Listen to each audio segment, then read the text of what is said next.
Bismillahirrahmanirrahim. Allah, Allah, Allah, ya Allah, Allah, Allah, Allah, ya Allah, Allah, Allah, Allah, ya Allah, Allah, Allah, Allah, ya Allah, Allah, Allah, Allah, ya Allah, Allah, Allah, Allah, ya Allah, Allah, Allah, Allah, ya Allah, Allah, Allah, Allah, ya Allah, Allah, Allah, Allah, Allah, ya Allah, Allah, Allah, Allah,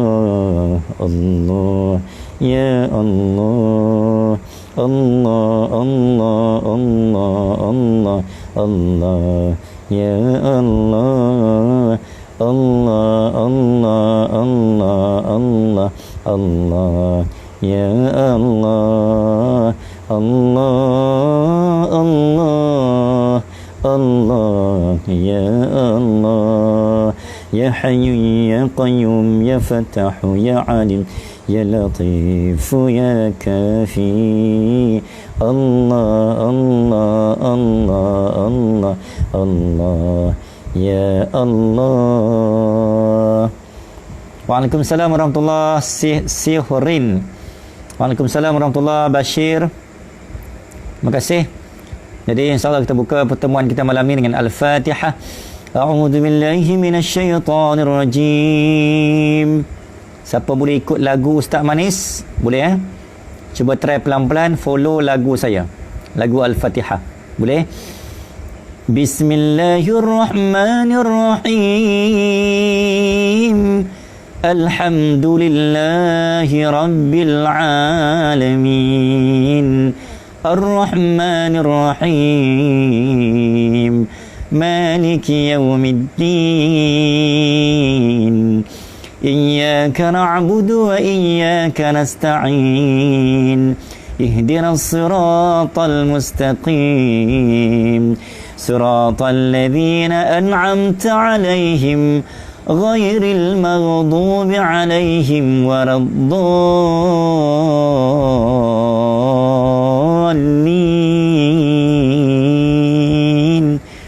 Amin. Ya Latifu ya Kafi ya Latifu ya Wafi ya Karimu anta Allah. Boleh ikut? Okay, siapa yang nak test Al-Fatihah dengan lagu Ustaz Manis tadi boleh request live. InsyaAllah mudah-mudahan ada hadiah yang dijanjikan. Boleh? Okey, Alhamdulillah. Allahumma salli ala sayyidina Muhammad. Allahumma barik lana fi Ramadan. Antara doa yang kita boleh baca, okay, semua yang ada pada malam ni saja-saja je. Ini tak ada saja nak berukhuwah malam ni, insyaAllah. Mungkin ada, kalau tak banyak pun sikit yang dapat kita share-share santai-santai. Mungkin ada ilmu baru yang kita boleh ambil kan, walaupun hanya dalam sembang-sembang santai-santai. Mungkin ada yang nak bertanya ataupun ada yang nak menjawab, ada yang nak share sambil-sambil itu. Sallallahu alaihi wasallam Muhammad. Mungkin saya pun nak kongsi sikit lah. Mungkin ada beberapa kenangan ataupun sejarah dalam sepanjang saya menjadi Ustaz Manis ni. Dan juga sejarah album yang saya buat kan, sejarah bukanlah nak kata artis sangat, tetapi Alhamdulillah setakat ni dah ada 7-8 album. Mungkin siapa yang nak tanya perkembangan pun mungkin saya boleh share lah. Mungkin saya nak share sikit tadi, bila sebut tentang Ramadan ni, saya teringat biasanya Ramadan ni yang benda yang paling saya rindu untuk saya akan menjadi imam di masjid-masjid dan surau-surau yang sudi menjemput lah. Dalam ramai-ramai Sallallahu Alaihi Wasallam Muhammad, banyak surau, dalam banyak-banyak surau dan masjid yang saya pergi ni, banyak kisah. Tapi nak cerita ni, cerita tentang perkongsian saya ni, mudah-mudahan jangan memandang, orang kata apa, jangan memandang negatif. Kita tengok secara sisi positif yang saya nak sampaikan. Waalaikumsalam warahmatullahi. Izzuddin Nisa 44 tu apa? 44 umur ke 44? Ni nombor ong ni 44. Okey. Satu hari saya jadi imam di tarawih lah ni, cerita tarawih di kawasan masjid, kawasan India Muslim. Okey, kawasan ni kira bila India Muslim ni maksudnya geng-geng 786 lah. Okey, dah habis selesai jadi imam. Saya pun tak ingat ada surah apa yang saya baca. Okey, biasanya kalau saya jadi imam, ini saja untuk share lah kan, sekadar sharing. Kalau saya jadi imam untuk 8 rakaat, okey, siapa yang rasa lelaki ni boleh take note. 8 rakaat imam. Sebelum tu boleh dengar saya clear, jelas. Suara clear, muka nampak manis. Clear, jelas. Boleh ya? Okey. Kalau saya jadi imam mana-mana surau ataupun masjid, ini kita ambil yang positif. 8 rakaat untuk tarawih. Setiap 2 rakaat, jadi saya akan bawa dengan lagu yang berbeza. Contoh, 2 rakaat pertama saya akan bawa lagu Syekh Ali Syekh Huzaifi ataupun Syekh Ali Al-Ajami Mesir. Rakaat ketiga mungkin Syekh Mishari Rashid Al-Afasi. Lepas tu Syekh Syekh Mahir daripada Imam Makkatul Mukarramah. Jadi 2 rakaat akan tukar lagu, 2 rakaat tukar lagu, 2 rakaat tukar lagu, sampai rakaat ke-8 biasanya saya akan bawa lagu Sallallahu Alaihi Wasallam Muhammad, lagu Syekh Sa'ad Al-Ghamidi, Imam Mekah juga. Jadi ada satu peristiwa, satu masjid. Okey, biasanya lepas 8 rakaat, memang masjid akan clear kan, tinggal 2 soft untuk yang geng-geng veteran ni lah, geng-geng frontliner veteran ni, mereka akan maintain 20 rakaat. Jadi kalau saya jadi imam masjid yang 20 rakaat, jadi bila tune pada 8 rakaat, biasanya saya akan bawa lagu yang paling sedap, lagu yang paling menjadi attraction anak muda. Jadi apa yang berlaku bila lepas 8 rakaat kan dah selesai, masuk ke 10 rakaat. Okay, bila masuk rakaat yang ke-10, bila kita tarik lagu yang mungkin menjadi, tak tahulah, mungkin lagi kegemaran anak muda, bukan lagu nasyid, lagu nyanyian, lagu Al-Quran, lagu mengaji. Bila masuk rakaat ke-10, kita tune lagu yang paling syahdu, yang paling boleh menangkap kalbu ni. Akan ada berlaku di beberapa tempat. Anak-anak muda yang dah keluar ni, mereka dah keluar dah, dia patah balik. Inilah antara kenangan yang saya rasa hebatnya Allah buat Ramadan dan Al-Quran. Bukan aura saya, aura Al-Quran. Jadi penting nak bagi tahu, tu imam ni dia kena pandai tackle hati jemaah. Dia kena pandai goda dan tawan jemaah dengan bacaan Al-Quran. Waratil Quran tartila. Baca Quran daripada hati, daripada iman, dengan seikhlas rasa, niat betul-betul nak pegang hati jemaah. Okey, jadi dengan kelebihan yang kita ada ni. Jadi ini yang berlaku di banyak tempat yang kalau saya jadi imam tarawih. Dia masuk rakaat ke-8, rakaat ke-10 tu bila baca, kita cari lagu yang paling syahdu. Geng-geng anak muda nak keluar ni tak jadi keluar, dia akan patah balik, dia akan sambung. Paling kurang pun ambil 10 rakaat, 12 rakaat. Kalau tak maintain sampai 20 rakaat. Maksudnya itu antara kesan bacaan Al-Quran. Okey, itu satu. Yang kedua, kisah tentang imam ni juga. Di kawasan Teluk Bahang, saya jadi imam Sallallahu Alaihi Wasallam Muhammad. Habis-habis pusing belakang tu, dah selesai zikir kan, ya latifu ya kafi ya hafizu ya syafi. Dah habis pusing belakangnya, bila nak salam dengan jemaah, memang biasanya memang mata merah lah, jemaah ni akan menangis. Okay, saya tak tahu apa yang benda yang terusik.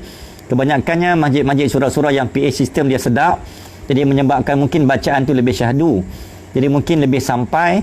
Jadi jemaah yang biasa menitiskan air mata ni, saya pernah jadi imam dekat satu masjid kawasan ni Sallallahu Alaihi Wasallam Muhammad, kawasan yang paling ni semua toke-toke restoran nasi kandar. Okay, saya pergi di masjid tu, saya tak tahu di belakang tu memang semua restoran Khalil, toke dia, toke restoran Khalil, toke restoran Nasmir, memang bos-bos besar. Okay, mai program India Muslim ni, jadi memang yang mai tu semua geng-geng nasi kandar lah, geng 786 Kota Rotterdamnya. Jadi bila habis selesai, semua tengok mata merah ni, mai salam, mai peluk, semua duduk esok-esok menangis. Saya rasa bersalah, apa benda ni, kenapa duduk menangis macam ni? Rasa kalau ada salah saya tersilap cakap sebelum ni, minta maaf. Tapi tak ada apa, Ustaz, tak ada salah apa. Kami rasa malam ni kami rasa sangat rapat dan dekat dengan Allah dan Quran. Jadi saya pun tumpanglah aura Quran kat situ. Yang saya pun teriak. Lepas tu apa yang berlaku? Setiap token-token nasi kandar tadi yang duduk belakang saya jadi makmum ni, mereka akan berkeluar duit. Ni saja cerita ni kita tau, jangan cerita kat orang Ni kita sajalah. Saja share je cerita, nama pun cerita pengalaman. Mereka akan berkeluar duit, seorang 50, seorang 100 stik, seorang 200 pun ada. Token nasi kandar kan. Dia salam ni kira mungkin sebab bila sebab dan sayu dengan Al-Quran, duit tu bagi dia dah macam tak ada nilai apa-apa dah. Ataupun dia nak meraihkan Al-Quran, dia rasa sebab, dia rasa sayu dengan bacaan Al-Quran tu imam tu, maka dia mengsedekahkan duit pada tu imam disebabkan Quran. Nampak tak? Al-Quran ni kira siapa yang mengagungkan Quran, Allah tak akan buat dia miskin, Allah tak akan buat dia apa-apa kedana, Allah akan mengagung dan memuliakan dia dengan dunia. Maksudnya apa? Dunia tu dia angkat. Allah mengangkatkan darjat dia. Jadi saya pegang benda-benda ni lah. Jadi itulah antara kenangan saya bila menjadi imam kepada tempat-tempat yang macam tu, orang yang mudah terusik dan terkesan dengan bacaan Al-Quran. Sebab tu saya kalau program dekat Mahat Tafiz, saya pesan ke adik-adik Tafiz, yang pertama tu imam bila masuk Ramadan, tu imam yang mula-mula sekali kena apa? Saya kalau jadi imam, petang tu saya ready dah. Yang pertama, tak mau tengok TV dah. Ni persiapan jiwa dan hati, pandangan mata, tak mau tengok benda yang lara-lara, kena start mengulang surah apa yang kita nak baca, sallallahu alaihi wasallam Muhammad. Lepas tu kena dengar earphone, lagu yang kita nak tiru, lagu yang kita nak bawa, okey, supaya dia terngiang-ngiang di telinga. Jadi 2 jam sallallahu alaihi wasallam Muhammad sebelum tarawih tu, sebelum buka puasa tu, kita kena kosong ni. Dunia tak mau masuk, TV tak mau masuk, hiburan tak mau masuk. Jadi jiwa kita kena Al-Quran, kena rapat dengan Allah Azza wa Jal. Lepas tu apa yang saya buat, lepas habis sallallahu alaihi wasallam Muhammad buka puasa, saya akan dengar satu lagu ataupun dengar bacaan Al-Quran yang paling boleh menitiskan air mata. Kita kena teriak dulu. Kita nak bagi orang menangis, kita kena menangis dulu. Jadi ini antara tips-tips yang saya lah. Saya tak tahu orang lain macam mana, imam lain macam mana. Jadi bila kita melangkah ke tempat imam waktu solat sunat tarawih tu, sallallahu alaihi wasallam Muhammad, bila saya melangkah tu, kita dah bawa jiwa tau, kita dah bawa mood, feeling untuk memegang hati jemaah. Islam ni agama yang kita kena tunjuk. Al-Quran, agama Allah ni agama yang hebat, agama yang tinggi.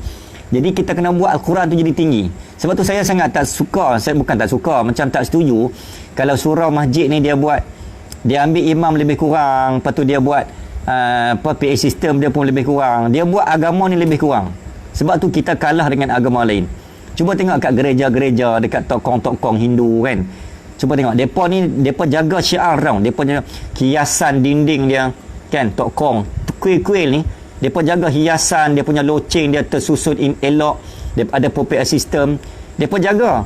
Kita kalah, kita tak jaga benda tu. Jadi sallallahu alaihi wasallam Muhammad, yang pertama nak bagi Ramadan ni berkesan, yang pertama adalah tu imam, bacaan dia. Sebab tu saya sebut tu imam 3 bulan sebelum Ramadan, bulan Rejab, dah kena praktis dengar, cari ustaz-ustaz yang sedap-sedap bacaan, follow, telefon ustaz, saya nak berguru dengan ustaz, macam mana nak perbaiki bacaan saya. Satu bacaan tajwid, yang lepas mantap tajwid, kelancaran fasahah, barulah pi kepada lagu. Boleh. Ini antara penguasaan yang harus dikuasai oleh imam-imam yang nak jadi imam lah. Barulah jemaah tu dia terkesan. Hak nak patah balik, hak nak balik 8 rakaat tu tak jadi balik disebabkan bacaan Al-Quran tu imam. Kesan dia sampai kat situ. Okey, itu je lah nak cerita. Okey, ada soalan?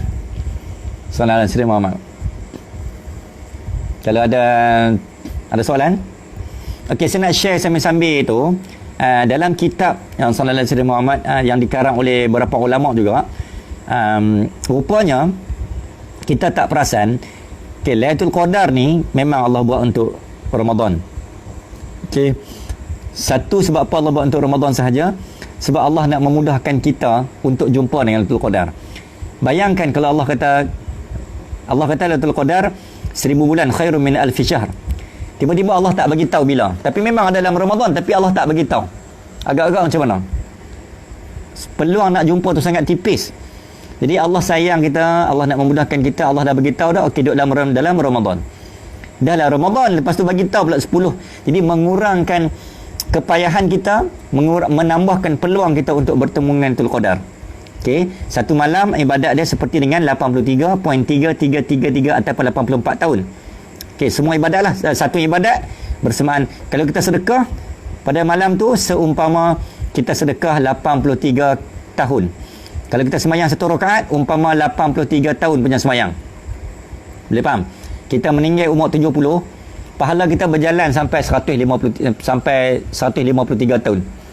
Campur 83 lah. Okey. Tapi dalam kitab ada satu amalan yang pahalanya boleh bersamaan dengan Lailatul Qadar. Ini rahsia. Okey. Nak tahu rahsia ni? So, siapa nak tahu? Jangan ke mana-mana. Kita jumpa selepas ini. Okey, ada soalan? Lagi saya sambung cerita tu nah.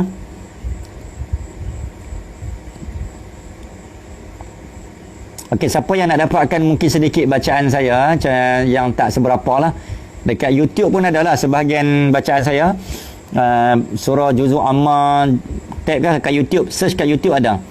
Okey, adalah tab Ustaz Manis Juzuk Amma. So bacaan Quran saya tak banyak yang di-upload di YouTube, tapi kalau ada permintaan lepas ni mungkin insya-Allah. Okey, sebab rakaman nasyid, rakaman zikir dengan rakaman Quran sangat berbeza. Rakaman Quran yang paling susah berbanding lagu dan juga zikir. Sebab lagu dengan zikir ni dia tak ada tajwid sangat, kan? Tapi Quran ni dia kena jaga kelancaran fasahah dia. Okey, itulah antara kisah dan kenangan saya sepanjang menjadi imam Ramadan. Dan satu lagi kisah, sewaktu saya berada di Lak Datu juga, yang momen yang menyebabkan saya rindu. Sampai setiap kali bulan puasa Ramadan, ada seorang pengurus saya. Pengurus saya ni bekas DO, bekas pegawai daerah. Dia mantan lah, dia dah pencen. Jadi dia setiap kali bulan puasa, sepanjang dululah waktu 6 tahun saya berada di Lak Datu, waktu mai posting saya pertama. Jadi sebelum nak masuk Ramadan, kalau saya bertugas jadi imam di masjid daerah di sekitar Sabah kan, dia masuk kampung, dia akan pegang jadual saya 30 malam, ladang-ladang yang berbeza. Kalau ladang tu jauh, pukul 3, pukul 4 dia kena bergerak, kena buka puasa di sana lah. Ini kalau tempat tu jauh lah, dalam ladang sawit, dalam masyarakat Bugis, Bajau. Dan masjid dia kalau pergi tempat di ladang sawit memang akan full, melimpah sampai di luar, sampai 30 Ramadan. Bayangkan keadaan masjid yang diimarahkan dalam ladang sawit sepanjang 30 hari 30 malam ni memang tidak akan berkurang daripada anak muda akan bancuh air, orang tua akan tolong hidang nasi. Jadi meriah. Sebab apa? Meriahnya Ramadan. Sebab mereka tahu mereka susah nak jumpa. Okay, benda-benda mahal ni mereka susah nak jumpa. Mereka raih sungguh. Teman-teman ustaz-ustaz yang jauh-jauh datang dari dalam ladang sawit dan sebagainya. Jadi seorang Tuan Haji Muhammad, Tuan Haji ni, dia ni mantan ADO, mantan pegawai daerah. Dia akan ambil saya, dia akan datang ambil di rumah dengan menaiki kereta Ninja King yang V8 punya, bukan V6, V8. Harga kereta tu 420,000. Macam mana dia baru beli kereta semata-mata nak bawa saya masuk dalam ladang. Okay. Jadi saya hebatlah kira pahala dia, saya sangat kagumlah orang macam ni, bekas ADO, bekas pegawai daerah kan, dia baru beli kereta. Tuan-tuan tahu kereta Ninja King macam mana? Kita di Semenanjung ni susah nak jumpa, jarang lah jumpa Ninja King. Ninja King ni Land Cruiser. Land Cruiser. Kita panggil Land Cruiser. Belah Sabah dia panggil Ninja King. Yang V8, dia ada V6 yang kecil sikit, V8 yang memang bapak tobak rekod wak-wak macam tu. Dia punya anu kan. Masuk tu macam tengok konsert, dia punya speaker dia. Jadi memang sedap lah, Yamaha kan, Japan. 420,000, setengah juta harga dia. Jadi setiap kali buka puasa dia akan ambil saya kalau dekat-dekat. Jadi dialah menjadi driver saya, akan bawa ke masjid tempat saya yang saya bertugas sepanjang malam-malam Ramadan. Jadi saya rasa segan juga sebenarnya.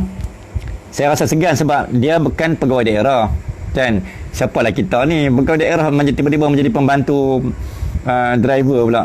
Tapi dia nak meraih, tak tahulah, mungkin dia pun nak tumpang berkat dan tak apalah. Jadi saya pun raihkan dia juga. Jadi setiap kali masjid saya pergi tu, dia lah akan bawa saya. Itulah antara momen dan kenangan saya sepanjang 6 tahun di Sabah yang saya tak jumpa di sini. Okey, gitulah ceritanya. Okey, ada soalan?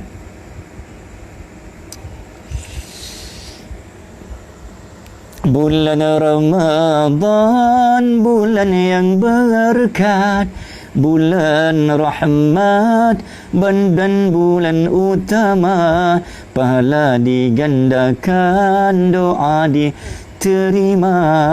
Bulan Lailatul Qadar yang istimewa. Okey, tak ada soalan Kalau tak ada soalan, sampai sini sajalah pertemuan kita. Saja tadi santai-santai kan. Salam Sayyidina Muhammad. Itu antara sedikit episod kenangan saya. Terima kasih Fadil Ustaz Fathur Rahman, insya-Allah. Ustaz Tokay Bahrinja kita. Nurul Ashikin. Terima kasih. Nurul Ashikin duduk kat mana ni? Pernah follow program Ustaz ke?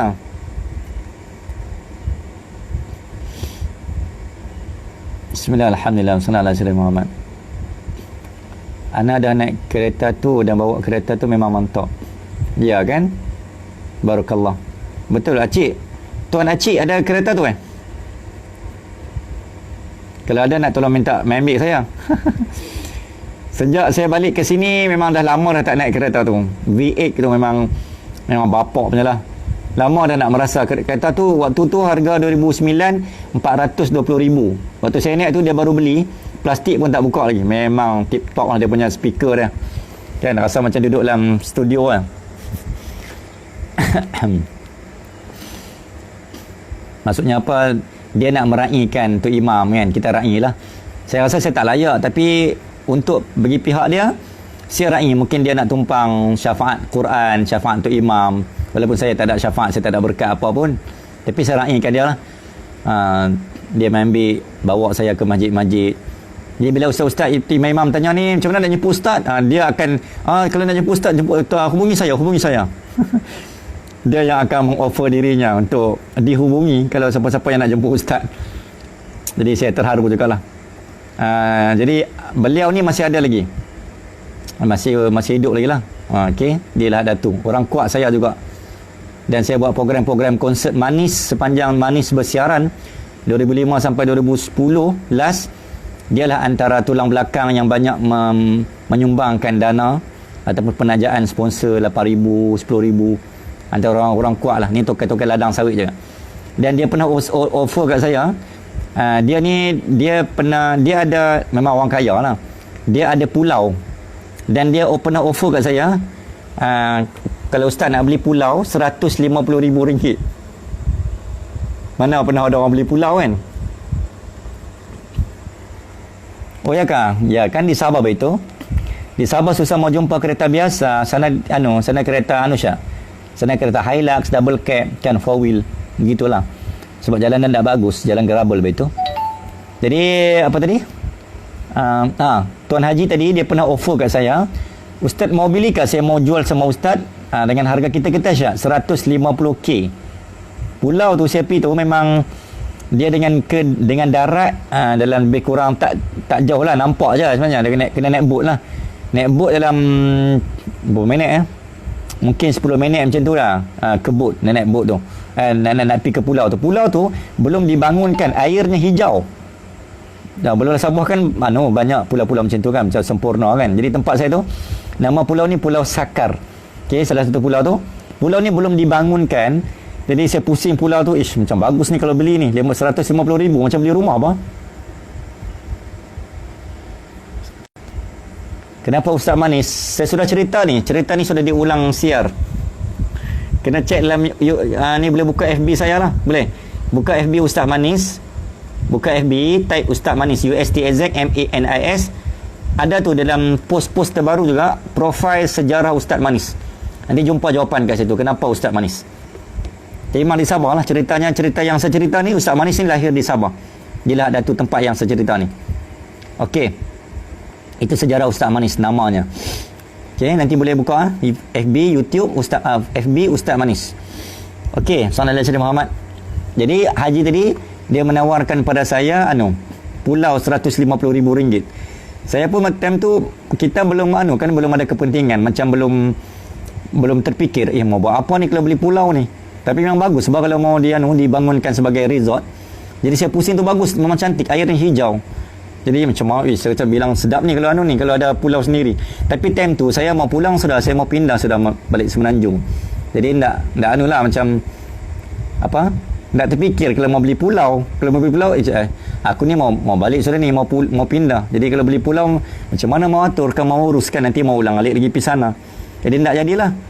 Jadi tak jadilah ndak jadi saya beli pulau tu. Okey. Kalau tidak memang saya ada pulau lah. RM150,000. Sekarang saya rasa mungkin berjuta sudah bang. Cerita ni lama sudah, 2009.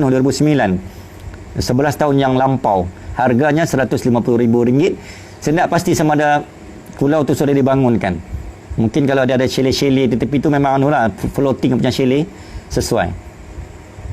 Pulau tu antara pulau yang menghampiri kawasan Lanun juga.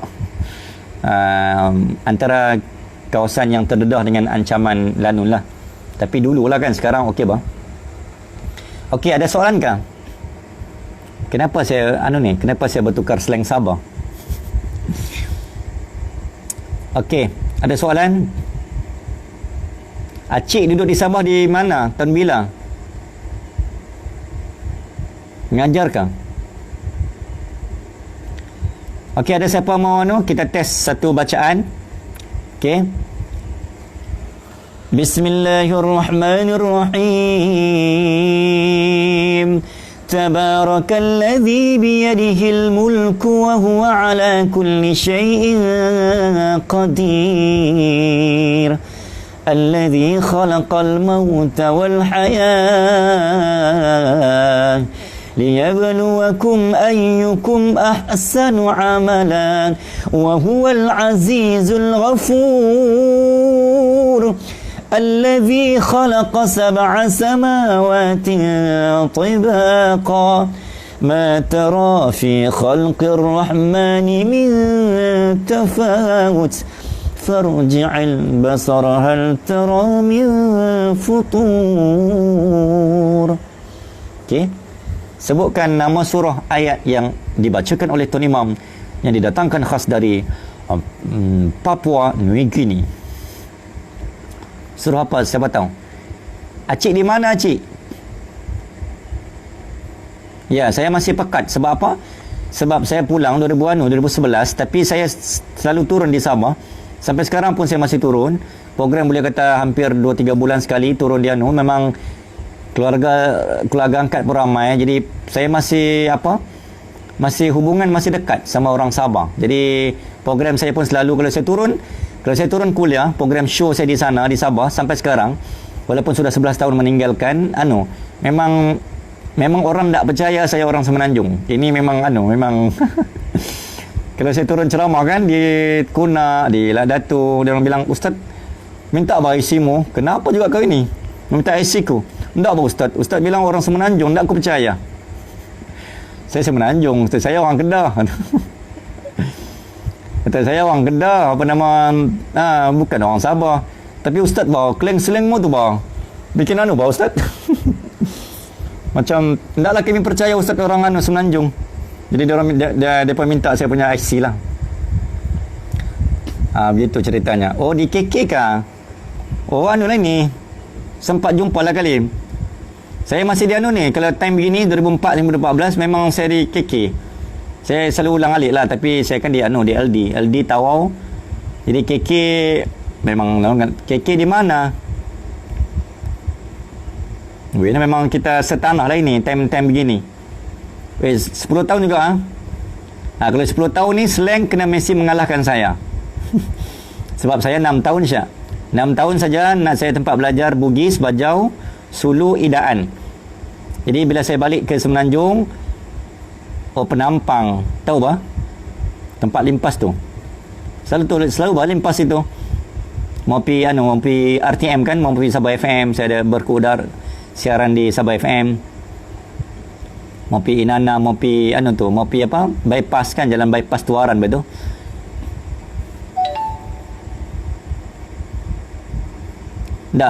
Kalau ya orang tanya anu ni apa? Kalau kita Semenanjung ni anu ni macam lucah lah kan. Sebenarnya anu ni kalau di Sabah dia macam itu. Maksud dia itu. Okey. Panggil bat pemain. Bak tengah berzikir kot. Siapa mau berbicara itu? Okey. Itu kata kita mau tanya mak mana anu ba? Gitu. Maksud kita mau tanya abang kan. Mak mana abang? Kita tak sebut abang dulu, kita tanya mak mana si anu ba itu? Abang, si abang. Anu ba? Itu ba? Macam tu. Anu tu boleh tuju kepada orang, anu tu juga boleh tunjukkan kepada benda yang kita nak cari. Contoh minta pen kan. Mak, anu ba? Mana ba penku? Gitu. Anu tu kita mulakan anu dulu. Anu tu adalah itu atau barang atau orang itu yang kita nak cari. Boleh faham kan? Ya. Ya, saya kadang-kadang lah saya bersiaran di RTMKK. Biasa tu saya program ceramah di Penampang kan.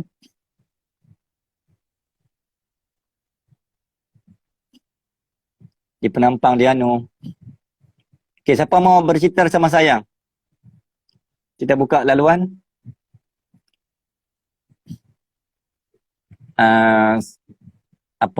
Pengalaman di Sabah.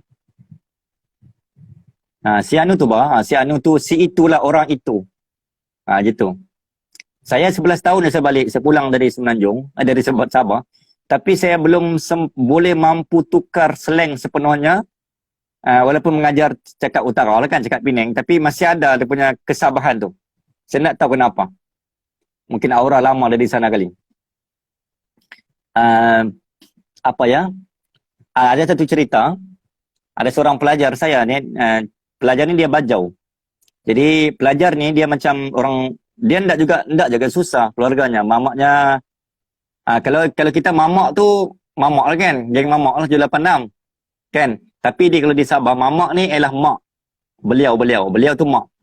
Okay, seorang pelajar ni, dia ni memang sangat rapat, memang baguslah budak ni, tapi dia slow akademik.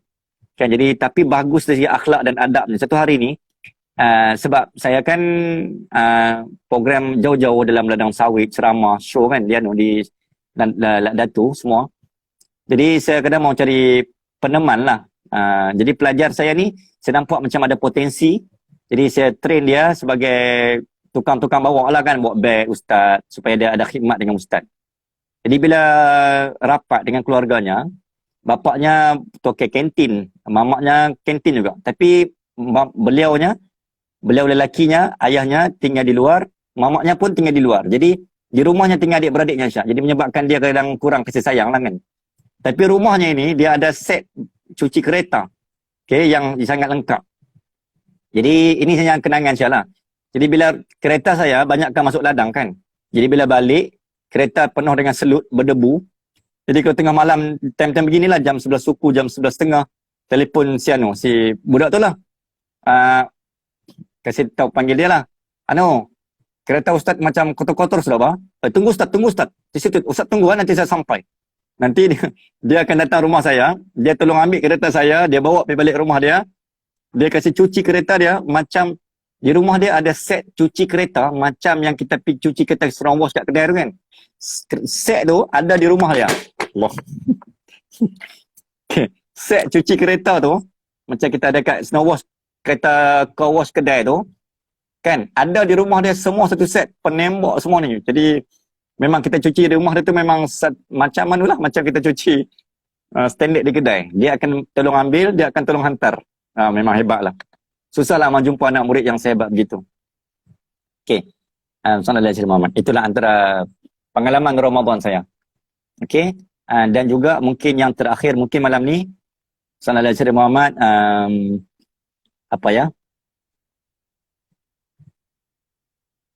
DJ perempuan tu, lupa sudah. DJ perempuan tu. Siapa yang siap-siap tu, DJ perempuan tu? Hajar. Ya, lupa sudah. Saya sebab kalau di KK ada zikir-zikir saya dialunkan, dipasang sebelum masuknya waktu solat. Ada zikir-zikir saya akan dipasang di radio Sabah FM. Bagus bah. Okay, radio Sabah akan pasanglah zikir-zikir lagu-lagu nasyid saya sebelum masuknya waktu solat. Saya nak ingat sudah dia punya nama hajah tu. Biasa di Tawaf FM dan juga di KK Sabah FM. Okey. Sekarang di mana Acik? Acik sekarang di mana Acik? Tuan Acik. Okey, ada soalan ke sambil-sambil tu?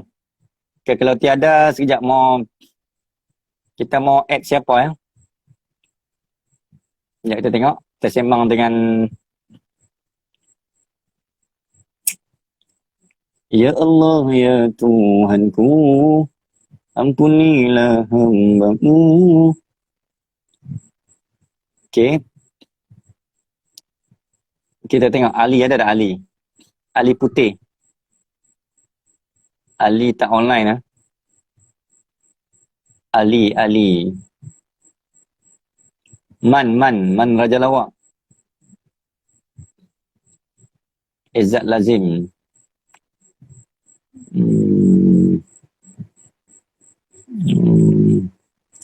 Wali tak online pula. Okey. Bukan. Oh, di semuanya sekarang. Okey. Jaka Som kah? Mungkin kali. Macam lupa-lupa sudah bang. Okey. Assalamualaikum Muhammad. Okey. Saya nak kongsikan mungkin yang terakhir lah kot. Kalau tiada apa-apa yang mau ditanya. Tadi saya kata apa tadi? Antara amalan yang kita boleh amalkan, bukan hanya Ramadan. Okey, kalau Ramadan kita dapat susah mau jumpa kan, hanya sekali sejak Lailatul Qadar, 10 malam terakhir. Tapi peluang nak jumpa pahala seperti Lailatul Qadar dalam kata ulama boleh dijumpai dan boleh ditemui dalam bulan-bulan yang lain selain daripada Lailatul Qadar. Saya sebut Lailatul Qadar hanya terjumpa dalam bulan Ramadan 10 malam terakhir, yang tu faham. Tapi ada amalan lain yang disusun oleh ulama, kitab dia panjang juga, saya tak sebut kat sini lah. Ada amalan yang kalau kita buat, pahala dia menyamai dengan malam Lailatul Qadar. Dan kalau kita buat benda ni, boleh buat setiap masa, bukan hanya dalam bulan Ramadan. Okay. Mungkin semua yang dah tahu ni, tapi yang tak tahu, take note. Okay, check it out. Yang pertama ialah solat sunat 4 rakaat sebelum zuhur, ataupun solat sunat selepas isyak 4 rakaat. Jadi 2 rakaat sebelum zuhur, qabliyah, 2 rakaat salam lah. 2 rakaat salam. Ataupun satu lagi 2 rakaat selepas isyak, bangkit sekali lagi 2 rakaat selepas isyak. Jadi 4 rakaat selepas isyak. Yang ni kita boleh buat bila-bila masa isyak. Jangan hanya tunggu bulan Ramadan. Pahalanya sama dengan sallallahu alaihi Muhammad, 1 rakaat pahalanya sama dengan malam Lailatul Qadar. Jadi kita peluang lah. Allah bagi peluang untuk kita saja, yang menyebabkan umat-umat Nabi-Nabi lain pernah minta pencen, tak mau jadi Nabi tapi nak jadi umat Muhammad. Tiba-tiba kita jadi umat Muhammad ni, kita tak ambil cakna. Kita tak excited, kita tak teruja. Sedangkan Nabi-Nabi lain pernah minta pencen jadi Nabi, tak jadi Nabi pun tak apalah, asalkan jadi kami jadi umat Muhammad. Nabi-Nabi pun sendiri minta macam tu. Okay, boleh dapat 4 rakaat sebelum zuhur, solat sunat, 4 rakaat solat sunat selepas isyak. Okay, ni kira momentum Ramadan ni kita boleh buat lah. Kan? Okay, semayang isyak semayang sunat selepas isyak, tidak semestinya kena buat selepas isyak. Kalau kita tak larat kan, semayang isyak habis, semayang isyak fardu, tak payah buat lagi. Relax, makan-makan dulu, main game, baru yang phone pasal. Tenang-tenang saat lagi sebelum masuk tidur tu, ambil wuduk, solat sunat 2 rakaat. Tak payah baca surah pun tak apa, baca Al-Fatihah je. Bagi salam, rehat urut kaki, bangkit pula 2 rakaat. Buat waktu kita santai-santai je. Okay, tak perlu, tidak semestinya buat selepas isyak. Buat lewat-lewat pun boleh. Yang penting jangan sampai subuh lah kan. Gitu. Boleh? Mudah-mudahan ada kekuatan, insyaAllah. Okay. Kalau itu yang saya dapat dikongsikan. Okay, siapa boleh teka yang ada di depan saya ni? Nampak tak? Replika yang ada di depan saya. Sebenarnya hati ini rindu cinta kepadamu. Sebenarnya hati ini rindu kepadamu. Ya, sama-sama kasih Faiz. Faiz dulu kat mana Faiz? Faiz PCX. PCX itu apa? Nombor plate motor kan?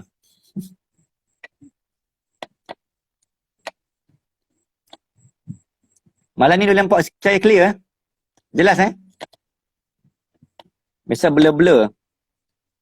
Okey, insyaAllah kalau tidak apa-apa akan datang kita akan bersiaran dengan siapa ya? Dengan Man Raja Lawak. Lepas tu dengan ya, insyaAllah sama-sama. Jika kita kerap bermimpi dengan kedua arwah orang tua kita, apa maksudnya? Okey, bab mimpi ni disebut dalam kitab Ruh. Okey, tapi ada beberapa perbezaan pendapat ulama juga. Kalau kita mimpi tu kita nampak cahaya, nampak muka, wajah arwah tu jelas, maka itu petanda baik arwah sedang tenang di sana lah. Ini adalah pendapat saja lah. Bukan jangan pegang sebagai mesti tau. Ini antara beberapa perbezaan pendapat. Kalau kita mimpi dengan arwah, kalau kita nampak muka dia jelas, maka itu tandanya arwah tu sedang tenang dan baik, berada dalam keadaan baik di sana. Tapi kalau kita nampak arwah tu macam tak apa nak nampak, hanya dengar suara, tak nampak jelas, ataupun nampak muka yang wajah-wajah yang tak berapa meyakinkan, yang sebaliknya, manjung pelit ke? Oh ya kah? Cuba, peminat Wahab ah. Nanti kita set Wahab on dah, kita add dia. Sallallahu alaihi wasallam apa tadi? Maka kalau wajah orang yang kita mimpi tu macam tak berapa nak cantik, ada setengah pendapat mengatakan sallallahu alaihi wasallam kita kena banyak-banyak doa, kena banyak sedekah, banyak buat amalan, hadiahkan untuk arwah, kena arwah macam tak berapa nak cantik keadaan dia di sana. Boleh eh? Jadi kalau kita mimpi tentang arwah tu, tengok keadaan mimpi dia. Kalau kita mimpi waktu tengah tidur malam tu, sallallahu alaihi wasallam, mungkin itu mungkin juga itu ada petanda. Mungkin juga itu hanya mainan tidur. Mungkin ada maksud, mungkin hanya mainan tidur. Jadi apapun bagi saya bila orang tanya macam ni, bila dah mimpi tu, alang-alang mimpi, jom kita anak-anak tu utamanya, anak-anak arwah, tolong banyakkan doa untuk arwah. Yang kedua, tolong buat banyak pahala, amalan, sedekah, niat untuk arwah. Waqaf, sedekah atas nama arwah. Okey? Kena bila mimpi tu maksudnya ada petanda lah Allah nak bagi. Tapi kan mungkin juga mimpi tu hanya mainan tidur, dia tak ada apa-apa pun. Tapi tak rugi pun kalau kita nak doa dan nak buat amalan, sedekah untuk arwah. Wallahu a'lam, itulah jawapan saya. Saya tak berani sebab saya tak pandai takwil mimpi ni. Okey, tapi yang penting doa dengan amalan tu hadiah untuk arwah. Okey. Oh ya kang. Geng anak muda ni bukan anak muda ni dia hidup di malam hari. Kan? Kelawak. Dia injek di siang hari, dia cergas di malam hari. Okey, ada soalan lagi? Ramadan. Okey. Ada banyak kisah Ramadan ni, tapi tak apalah kita bersiri. Saya akan simpan sikit-sikit lah. Kalau nak cerita habis ini, tak ada pernah sembang kan. Okay, banyak kisah yang menarik, yang pelik-pelik juga, yang berlaku dalam hidup saya sepanjang Ramadan. Nantikan, jangan ke mana-mana. Okey, itu antara amalan. Okey, antara doa yang kita nak baca. Okey, alhamdulillah, jazakallah khair. Afwan. Wa iyyaka. Antara doa yang kita kena baca, saya dah upload dekat IG, antara zikir dan doa yang ramai orang terlepas pandang. Kalau boleh, pukul 7, kalau di Penang kan, 7.25, 26, 25, 26 untuk buka puasa. Di Kedah pun lebih kurang. Paling cantik, paling lewat pun 7 suku tu, phone kena off, TV kena off. Dalam tempoh 12 minit terakhir, dalam tempoh 15 minit terakhir, kalau boleh kita tak mau dengan dunia. Kita nak dengan Allah aja. Sama ada tuan-tuan boleh baca Quran, ambil wuduk, ataupun boleh amalkan doa yang saya share di IG juga. Contoh doa, zikir yang kita boleh baca dalam tempoh minit-minit terakhir. Sebab apa minit terakhir? Lagi nak dekat puasa, lagi banyak malaikat angkat sayap, buka sayapnya, mengaminkan. Tiba-tiba kita buat tak tahu, sia-sia kita puasa tanpa berdoa. Rupanya gerimis di hujung puasa. Ye ye ye ye. Boleh? Okey, antara doanya yang kita boleh baca, minit-minit terakhir kita kena baca banyak doa ni. Boleh ikut. Asyhadu an la ilaha illallah. Mengucap. Astaghfirullah. Taubat, istighfar. As'alukal jannah wa a'udzu bika minan nar. Boleh? Asyhadu an la ilaha illallah. Ucap astaghfirullah, istighfar ni. As'alukal jannah, minta syurga. Wa a'udzu bika minan nar. Boleh? Jauh daripada neraka.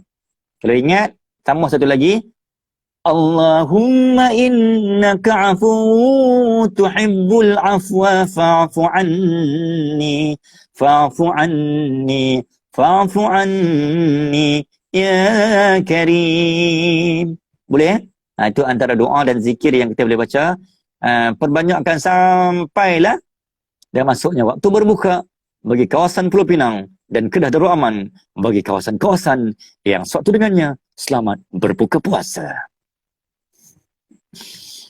Waalaikumsalam warahmatullahi. Ya, Amira Ifa. Okay, ada soalan? Okay, saya boleh jawab ni. Benda yang saya pegang ni, replika. Replika ni sudah berusia 4 tahun saya beli. Okey, ada soalan ya? Allahumma salli ala sayyidina Muhammad. Kalau tiada, saya kita tengok ada siapa-siapa yang boleh kita boleh ajak online. Tiada siapa live kat semalam ni. Ya Allah, ya Tuhanku, ampunilah hamba-Mu. Nanti kita ajak Ustaz Abid Liu insya-Allah. Ustaz Abid Liu akan dijangka ke udara bersama Ustaz. Waalaikumsalam warahmatullahi. Humaira Suhaimi, ya. Ada soalan? Ya, Din Gegak. Din Gegak ni DJ radio Bukan Okey. Sallallahu alaihi wasallam Muhammad. Okey, siapa yang pernah follow saya start mula merakamkan album 2011. Itu album saya yang pertama. Album tu hanya 500,000 unit sahaja. 500,000. 500 unit sahaja. Sallallahu alaihi wasallam Muhammad. Okey. 500 baca Quran tanpa tahu maksud tu tak dapat dah. Okey, dia macam ni. Baca Quran tanpa tahu maksud. Okey, kalau kita makan tanpa tahu siapa yang masak dengan makan dengan tahu siapa yang masak. Okey, kita akan rasa apa? Makan, saya ulang kita makan, kita tahu siapa masak, dan dengan makan kita tak tahu siapa yang masak. Apa jadi pada makanan tu bila kita makan? Okey, soalan dia, baca Quran tanpa tahu maksud tu tak dapat apa-apa ke? Okey. Jawapan dia tadilah soalan dia. Kalau kita makan, kita tahu siapa yang masak dan kita tak tahu siapa yang masak. Tapi kita makan. Jadi apa? Tetap kenyang. Betul tak? Makan tahu siapa yang masak pun kenyang. Makan tanpa tahu siapa yang masak pun kenyang. Okey. Cerita dia lah ni, baca Quran tanpa tahu maksud dapat pahala pun, tanpa tahu maksud pun dapat pahala. Kalau kita tahu, misalnya alhamdulillah, kita tahu orang yang masak, tiba-tiba orang yang masak tu pula orang yang kita sayang, yang kita dekat, yang dia, kita sayang dia lah. Kita akan lebih rasa apa? Lebih terharu, lebih rasa teruja, lebih rasa rapat dengan dia. Kita akan mendoakan dia, betul tak? Jadi macam tu juga, kita tahu maksud, kita akan lebih rapat dengan Allah. Okey? Kita baca Quran dapat pahala. Baca Quran dengan maksud dapat pahala, tapi rasa lebih dekat dengan Allah. So baca Quran dapat pahala sahaja, ataupun dapat baca Quran dapat pahala dan dekat dengan Allah Azza wa Jalla. Yang mana lebih baik? Jadi jawapan boleh jawab kan? Jawapan di tangan sendirilah. So kita nak pilih yang mana. Kesimpulannya dua-dua dapat pahala lah. Okey. Okey. Okey, album pertama saya 2011 memang dilancarkan pada 1 Ramadan 2011. Album tu dah tak ada lah. Hanya ada orang balik pulau dan orang Penang sahaja yang sempat ada album saya. Saya pun tak ada album saya. Habis laku keras. Oh, laku keras. Okey, sebab saya buat 500 sallallahu alaihi Muhammad 500 unit sahaja. Jadi album zikir 2011. Bila saya buat album 2012 Sandung Kolbu, album tu lah yang mula masuk Astro. Jadi start dari situlah nama Ustaz Manis ni start masuk TV. Jadi saya start masuk TV sebenarnya 2012. Bermula dengan album yang kedua di bawah Intim Record. Album tu rasanya dah mencapai puluhan ribu unit dah. Okey. Kadang-kadang solat Zuhur di hujung waktu pada sujud yang terakhir azan asar kemundang. Ya. Solat, bagus soalannya. Kalau solat Zuhur, mana tak kisahlah solat apa-apa pun, kita semayang di hujung waktu, tengah-tengah semayang, sallallahu alaihi Muhammad, tiba-tiba dah masuk waktu lain. Kan? Macam Acik tanya kan. Kita solat Zuhur. Tengah-tengah solat, tak kira rakaat pertama ke rakaat kedua, Allahu Akbar, Allahu Akbar. Sudah masuk waktu asar, aku tengah sembahyang Zuhur. Nampak macam mana? Nak melompat? Nak melatah? Nak teriak? Nak menangis? Nak histeria? Jawapannya apa? Nak teruskan? Okey. Perkiraan waktu solat dikira waktu kita angkat takbir. Bila angkat takbir tu waktu Zuhur, maka Zuhur lah. Jadi solat kita dah sah, dikira masuk waktu Zuhur. Tengah-tengah solat, masuk waktu seterusnya asar. Walaupun dah masuk waktu asar, kita tetap dikira sembahyang Zuhur dan solat kita tu sah Zuhur tadi. Cuma pahala di hujung tanduk. Solat tu sah. Okey, tapi pahala ni kan Allah saja yang tahu lah kan. Tapi pahala kita kecemasan lah. Pahala grade E ya. Boleh ya? Mungkin tak sampai F. Pahala grade E. Orang lain solat pahala grade E, grade B, kita pahala grade E. Zon merah punya solat. Orang solat zon hijau, kita solat zon merah. Tapi tetap sah lah. Okey. Orang yang zon merah, dia tak kena COVID. Okey. Orang yang zon A, zon hijau pun tak kena COVID. Tapi zon merah tu lebih berbahaya. Lebih berpotensi. Okey. Jadi sama macam tu lah lebih kurang. Solat sah, tapi pahala kita zon merah lah. Sikit sangat. Okey. Nak beli cok kodok pun tak lepas pahala tu. Boleh jelas ha? Okey. So tak perlu kodok lah, memang sah lah solat tu. Cuma pahala lah tadi. Pahala kita crack. Pahala kita retak sikit lah. Okey. Jelas kan Asyik? Okey, soalan seterusnya. Assalamualaikum Muhammad. Salatullah salamullah ala taha rasulillah. Salatullah salamullah ala yasin habibillah. Salatullah salamullah ala yasin habibillah. Poligami bagus tak Ustaz? Tanya semua lelaki. Sallallahu alaihi Muhammad. Okey. Poligami bagus tak bagus? Jawapan dia macam kita makan tambah. Tak semua makan tambah tu bagus. Tak semua keadaan makan tambah itu sesuai. Ada kadang makan tambah tu cukuplah, makan satu cukup dah. So kita tambah juga satu lagi, satu perut kita akan memboyot. Yang kedua kita akan sekak perut. Yang ketiga mungkin mudah terkena penyakit. Yang keempat apa? Mungkin kita makan tak habis, membazir. Jadi kesan-kesan tu banyak. Jadi berbalik cerita kita tadi, tengok keadaan. Setiap orang mungkin dia sesuai. Sallallahu alaihi Muhammad. Sesuai untuk dia berpoligami. Mungkin ada seorang tengah situasi orang tu tak sesuai untuk dia. Jadi saya tak nak jawab secara spesifik. Okey, ukur baju di tangan sendiri. Di body sendirilah. Ada setengah poligami ni jadi wajib. Pada ketika itu bukan jadi wajib lah, jadi macam orang kata apa? Hukum dia lebih baik dia kahwin berbanding dia tak kahwin poligami. Boleh? Ada macam tu. Tengok keadaan. Contoh macam ni. Kalau ada orang nak offer perempuan tu, tiba-tiba kalau kita tak kahwin dengan dia, dia lagi bahaya. Dia akan ada terjerumus dengan zina, lepas tu takut dia ada orang kacau dia. Tiba-tiba kalau dia kahwin tu, dia menjadi lebih baik dan kita pun lebih baik. Jadi win-win pada dua-dua pihak, sama ada mungkin isteri kita kah, maka sallallahu alaihi Muhammad, maka mungkin lebih baik dia kahwin berbanding dia tak kahwin. Boleh? Okey. Wallahu a'lam. Tak ada nak jawab. Isu ni tak berani sebab saya GTB, geng takut bini. Okey, kita bagi peluang kepada Yasin Nasyid yang nak bersama-sama kita malam ni. Yasin. Yasin wal Qur'anil Hakim innaka laminal mursalin ala siratim mustaqim. Okey, soalan seterusnya. Di manakah Yasin?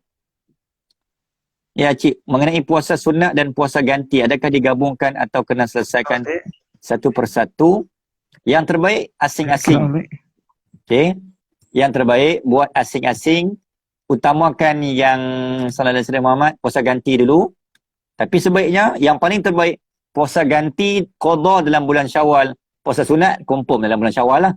Jadi puasa ganti dengan puasa sunat buat asing-asing tapi dalam bulan Syawal. Tu yang the best, tip top. Jika tak mampu, gabungkan niat sekali puasa qada dan juga puasa sunat Syawal dalam bulan Syawal.